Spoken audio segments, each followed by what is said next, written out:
बिस्मिल्लाहिर्रहमानिर्रहीम नहमदहू व नुसल्ली अला मुहम्मद रसूलुल्लाहि करीम। ये डेफिनेशन वेक्टर कैलकुलस या वेक्टर एनालिसिस की है। वेक्टर फंक्शन को हमें डिफ़ाइन करना है।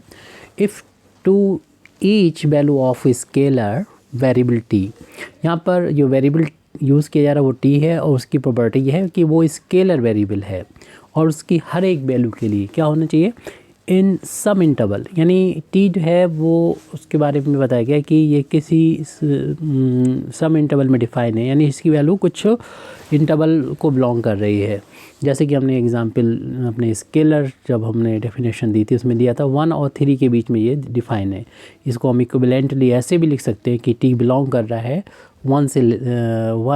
से लेके 3 तक की वैल्यू कुछ भी हो सकती है। ऐसे किसी भी तरीके का ये इंटरवल हो सकता है कि जैसे टी की वैल्यू जो है माना कि 0 से बड़ी और पाई से छोटी, इस तरीके से कोई भी इंटरवल हो सकता है, जैसा भी अपनी प्रॉब्लम हो, जैसा भी फंक्शन हो उसके अकॉर्डिंग। तो टी कोई भी समय किसी इंटरवल में हो और उसकी हर एक वैल्यू के लिए there corresponds a unique vector A, तो हमें एक वेक्टर मिले, यानी टी की हर एक वैल्यू के लिए एक वेक्टर मिले और वो वेक्टर कैसा होना चाहिए, यूनिक उसकी एक वैल्यू मिले, यानी correspond a unique vector A, then A is called, तब इस ए वेक्टर को कहेंगे then A is called A vector function of T, और इसको डिनोट करेंगे कैपिटल ए वेक्टर और ब्रैकेट में रख दें टी, यानी ये बताता है कि टी का ये फंक्शन है। और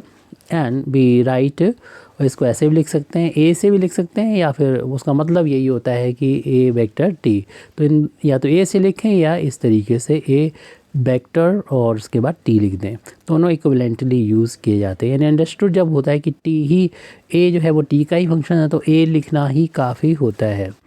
तो हमें उसकी करस्पॉन्डिंग वैल्यू मिले, जिस तरीके से अभी हम लोगों ने स्केलर को देखा था कि टी की एक यूनिक वैल्यू के लिए जब करस्पॉन्ड यूनिक स्केलर, तो एक स्केलर मिला था, यानी स्केलर वैल्यू मिली थी 5 मिली थी, वहाँ स्केलर वैल्यू थी और यहाँ पर यह है देख रहे हैं हमें वेक्टर वैल्यू मिल रही है। यूनिक होना फंक्शन के लिए तो ज़रूरी होता है। यूनिक का मतलब यही है, जैसे अभी हमने स्केलर में बताया था कि आप अगर एक फंक्शन ले रहे हैं टी स्क्वायर, दूसरा आप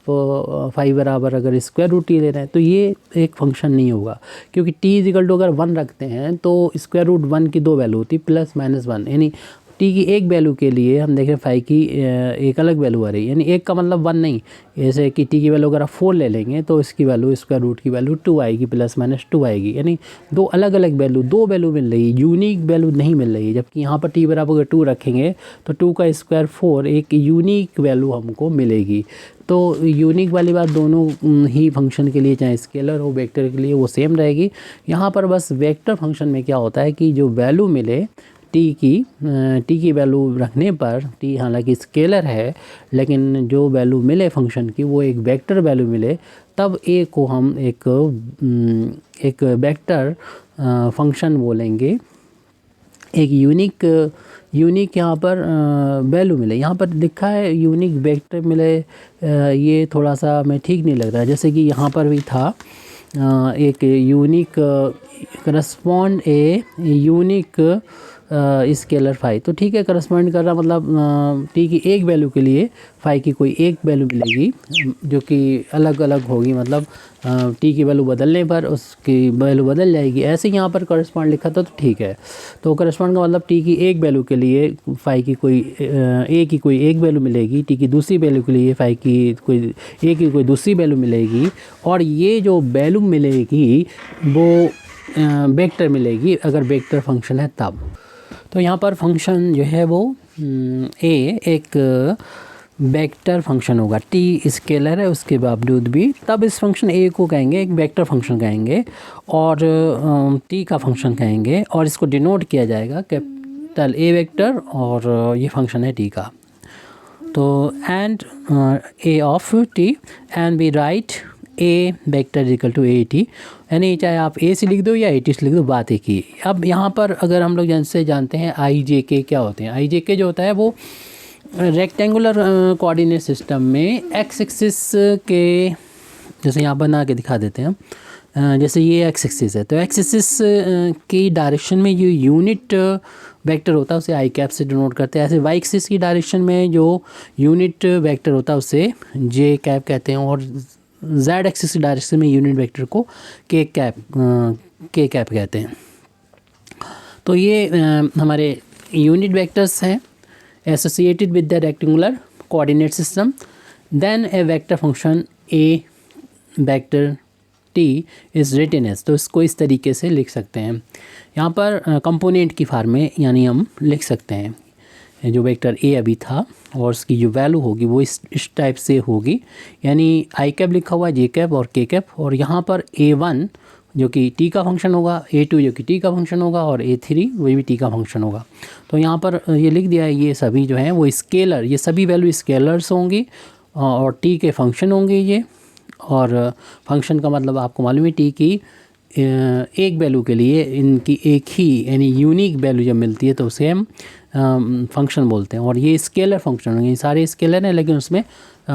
स्केलर में जब वेक्टर से मल्टीप्लिकेशन होता है तो ये वेक्टर वैल्यू मिल जाती है। तो सभी वेक्टर और वेक्टर यहाँ पर प्लस हो रहा है, और ये इंडिपेंडेंटली जब ऐड होते हैं तो ये कंपोनेंट कहलाते हैं, जो सारे ए के तीनों कंपोनेंट हैं और जो कि यहाँ पर लिखे हुए हैं। तो इसकी वैल्यू ऐसी भी हो सकती है, जैसे A vector is equal to T square I cap हो जाएगा, प्लस का sine T into J cap हो जाएगा, प्लस का यहाँ पर कुछ और ले सकते हैं जो भी आपको ठीक लगे, जैसे ई की पावर टी लिख दिया और के कैप हो सकता है। तो यहाँ पर देखें ये तीनों टी स्क्वायर साइन टी और ई टू द पावर टी की कुछ जैसे कि कंडीशन दे दी जाए इंटरवल में ए से जैसे बी तक बिलोंग कर रहे हैं, और यहाँ पर टी ये इंटरवल हो गया टी का जो, और टी स्केलर वैल्यू है, कोई भी रियल वैल्यू है, ये रियल इंटरवल है यहाँ पर ये। और ये जो A1 A2 और A3 आए हैं वो सभी स्केलर